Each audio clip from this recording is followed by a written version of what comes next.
Today I'm bringing you my notes from a really cool workshop that I attended just a few days ago. This was a workshop by Director Tom Antos, and he has a very cool workshop that goes throughout the United States, and as far as I know, it also goes into other countries. This workshop is called the 2-day Cine School, and he teaches you how to get a Hollywood look on your movies, on your videos, even if they're low budget or no budget, right? So that's the most important thing. How to get that your production value, how to get the quality of your work to the next level. And so that's a really cool thing about these workshops. Now, I took down a lot of notes, and I want to go ahead and share with you guys some of the notes. First of all, there's not very many opportunities when you get a movie director to actually come and show you, show you his workflows, his templates, tips and things that he has learned, his experience. There's not very many opportunities in life like those. So I really encourage everyone. Again, I am always just sharing things that I learned. So I encourage everyone, check out the link on my description here on my video, because that will give you the opportunity to know when maybe he might be in your city or near you, and you can stop by and check it out, because it's definitely worth it. So some of the things that I learned was knowing what you want. So he started off the workshop with knowing what you want, and even though it's such a simple, very basic concept, it's like, well, I know that most of the time we think that we know what we want, but we really need to think it through so that we can plan ahead, and we can avoid a lot of unnecessary stumbling blocks along the way, like knowing what look you want, knowing kind of the location, what kind of feel, what kind of storyline. We went through all those steps, from creating a storyboard to picking a look so that it can help you in your production value. We went into the workflows, the shooting, and all of that. But really, it all comes down to knowing what you want. And just going back to that very basic question is definitely something that he just stressed out right from the beginning, that we tend to forget. Sometimes we just jump into projects and we start really happy. We start with a lot of excitement, but then when we start really getting into all the technical aspects, that's when we start losing motivation. Sometimes we begin projects really excited and then we never finish them, and so that's why it really benefits you to think about that question. Know what you want before you start your next film project, your next video project. Next thing is visual effects. So with visual effects, knowing what you want is going to help you to even determine the exact frames and the exact shots where you're going to be adding visual effects, special effects, and that's really going to help you. And primarily because, think about really the responsibility that you have is that everyone knows the technical things. You might have people that are going to be helping you with audio, sound, with lighting, and all of them really are expecting you to have the vision. So that's going to help you. Knowing what you want is going to help you even whenever you're planning for your visual effects, planning your production design, planning even your from there choosing the look that is going to help you down when you're done into your color correction, right? So that's definitely going to be very, very important. Again, knowing what you want is going to go ahead and cover all those bases. And of course there's going to be always unexpected things that will happen, but you want to go ahead and cut through as many of those, or plan for as many of those unexpected things, because you already know what you want, where you're aiming for. And there's really actually many movies that were just actually some of the greatest movies, even going back to Terminator, the very first Terminator. If you guys look that up, that film came across so many stumbling blocks, and even planning ahead, it's going to come across, you're going to come across a lot of stumbling blocks, but yet, because James Cameron knew exactly what he wanted, he pushed through. Same thing with Terminator 2. It's just simply, if you look at the history of those amazing movies, they really have come across so many things, unexpected things, but the director knew what he wanted and he got what he wanted. So that's really, really important. Next thing is that we also cover things such as wide and close-up shots, and some of the things that are just within the concept that we might not even think about is that, sometimes it's like, well, you want to get your wide shots first, and we may forget that why you want to get your wide shots first is because your wide shots are the ones that really define your lighting and even the sound that you're going to be needing, where the equipment, where everything's going to be set up. Because if you start with your close-up shots, Then of course, whenever you go to your wide shots, it might not match. You might need more light, more power, more equipment that you didn't plan ahead for, right? So that was definitely going to be something that I learned as well from there. So your wide shots, close-up shots. Remember, of course, that your wide shots is normally what gives away a lot of times the budget, because that's where it tells you, okay, you actually get to see the full location. Editing workflows. Just alone, learning the workflows from a filmmaker, that has worked in Hollywood movies and has worked on these amazing music videos that have gone viral. That of itself brings invaluable opportunity whenever you take this type of course. And whether it's him or any other director, I always encourage everyone, all of my students and everyone in my channel, just always to keep learning, because that's how you're going to be shaving off years. You want to shave off as many years as you can off your learning curve, because the more time you don't want to spend as much time learning some things that you can just learn from others, and more importantly, that they're willing to help you on those things. Great, I had to switch hands because my other hand was getting pretty shaky there. Additional things that we learned was such as the importance of learning, even if it's just the basics of 3D animation, the importance of learning After Effects. Those things, even on my side when I've been discussing about business, those things really bring up what is called your VRIN score.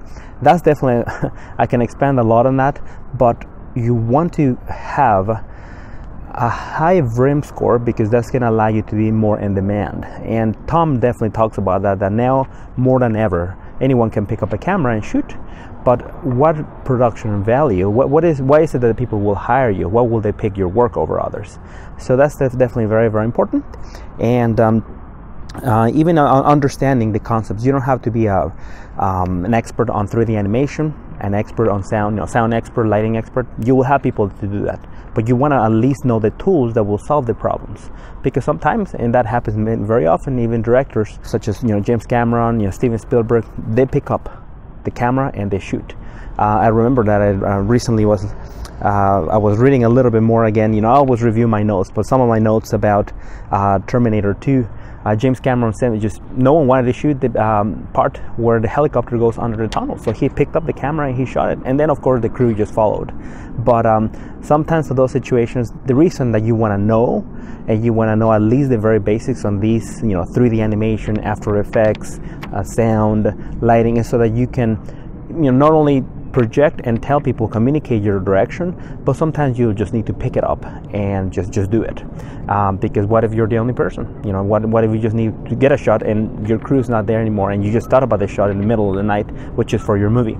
So you definitely want to learn those things, and the importance of it is that now you can learn a lot of things, from workshops like these. You can learn a lot of things from even websites that I didn't know that lynda.com now even has a membership, which is $25 a month, and that is great. Before, I remember that they used to sell you the courses, great courses, but now they do offer that membership, similar to Adobe, right, the Creative Suite, which is great. I really like that now that you don't have to purchase it for thousands of dollars. You can just pay monthly.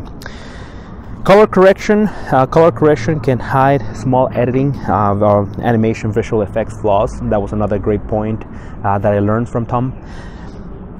What makes a good visual effect? He talks about realism, real camera movement, using real elements to blend visual effects and live action shots, and utilizing real practical effects many times, or real camera movement, instead of you later on thinking it's like, well, I'll do it later on post. That's kind of a topic of itself, right? That it's kind of a bad habit that we can get to, and saying, I'll do it later in post. Why spend 8 hours on post when you can just simply take maybe an extra half an hour to go ahead and shoot it now, and you can save all those 8 hours for something more valuable, and bring more production value to your project or to your film. Shoot your white balance with your looks that you already have chosen from the beginning, your film look in mind. So shoot with your white balance in that. That's also a very important reminder for us. Calibrator monitors. I really liked his take on calibrator monitors, because they sell you all these tools to calibrate your monitor, and some of them are a little pricey, some of them are very useful. But why, right off the bat when he mentioned it, like, well, even if you calibrate your monitor, it's still not going to look the same as your next door neighbor's monitor, your cell phone. So more than focusing on that, you want to go ahead and shoot good white balance, make sure that you take care of your color correction, but make sure that you're testing. Most importantly, more important than calibrating your monitor is making sure that you're testing it at as many screens as you can possibly think of, because whatever looks amazing on your screen might not look as great on your next door neighbor's TV that applies a filter, and then everything looks completely, you know, off, completely whack, right? Completely off what you initially had in mind. Many people in the industry don't look at demo reels. That was actually very, very interesting, and I have actually thought about that a little while ago, because you know, how many times, you know, people ask you for a demo reel, and Tom tells you right off the back, your best demo reel is a complete work. And it goes for everything. Your best, you know, whether you're a photographer, artist, painter, your best demo reel is going to be the one completed video, a completed piece of art, because everything else, a demo reel can be modified, a demo reel can be made to look cool, you know, and you know, because you're trying to hide the shots. But directors, you know, might be looking for a DP, or even investors that are, you know, thinking about getting a director on board on a project.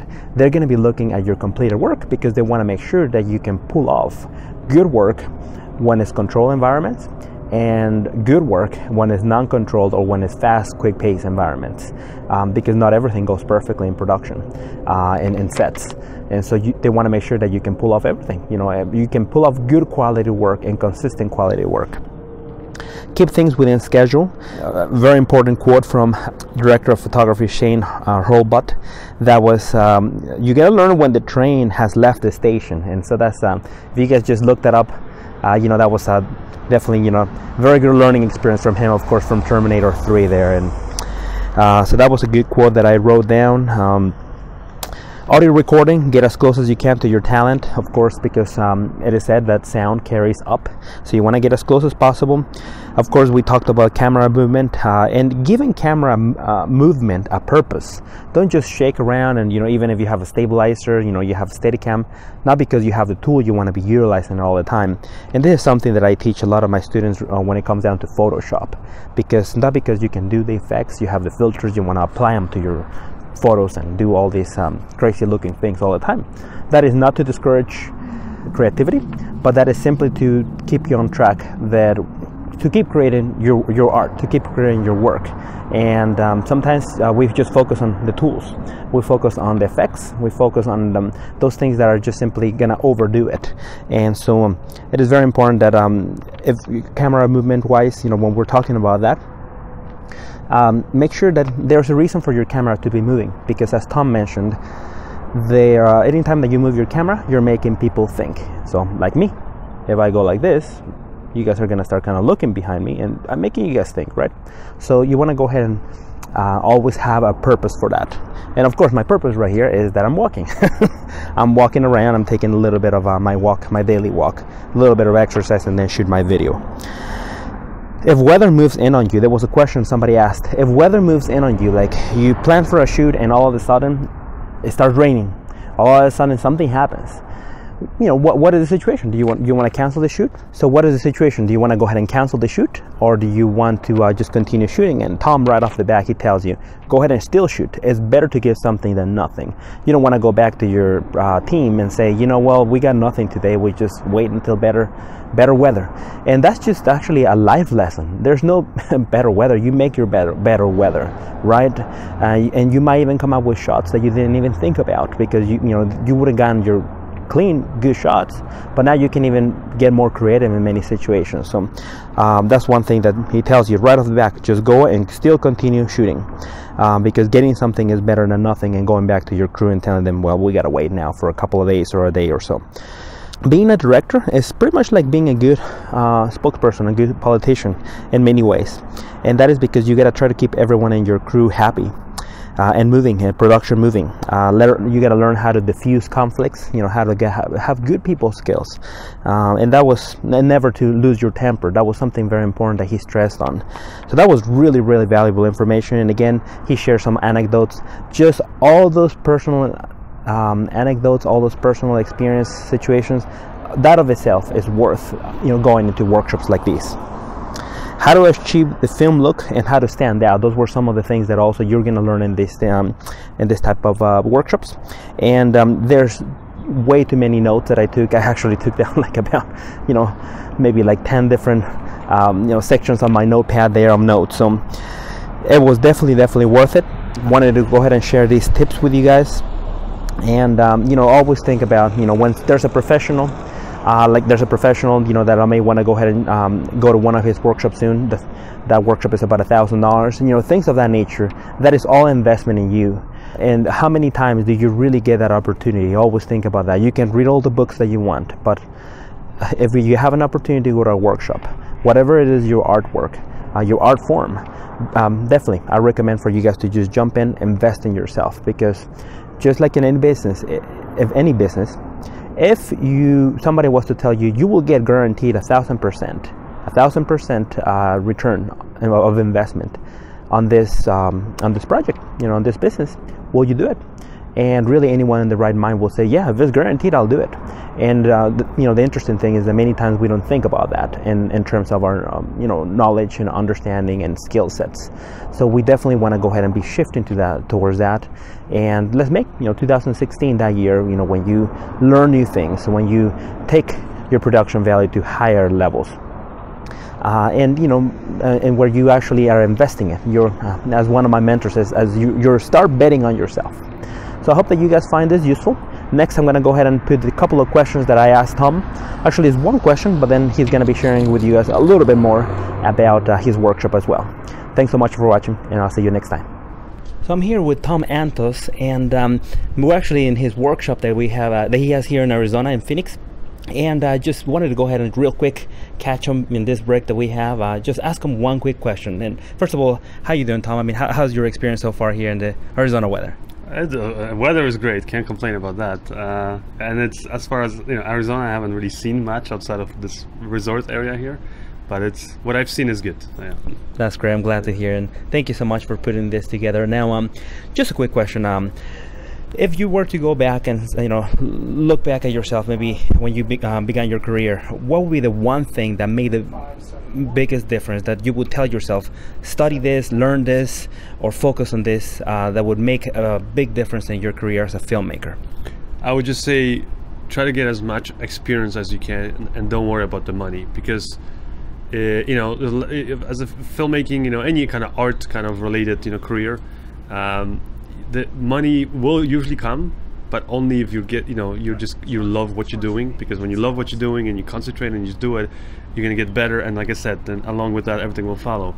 And I think too many mistakes people make, which I've made myself when I was starting, is worrying about the money. So what I mean by that is you're either spending or you're worrying about, oh, I can't do this production, or I can't do this film that I want to do because I don't have the money. Or when you're looking for jobs, sometimes people might call you, or friends of yours, whatever, who want to do a project, and you as a filmmaker decide, well, I can't work on that film because they don't have enough money to pay me, for example. It's a free gig. But I will say, it's better to be working and doing something than, even if you're making zero money, than just sitting at home just because you're, like I said, because every little job that you do, doesn't matter how low budget it is, you're going to learn something on it. You're going to get better. And not only that, but even in terms of actually making money and building a career out of this, as time goes on, you never know what are the people that you work with, and which one of them is going to get up there in their industry and give you a call later and be like, hey, I want to work with you. I enjoyed working on this so-and-so low budget production we did a few years in the back.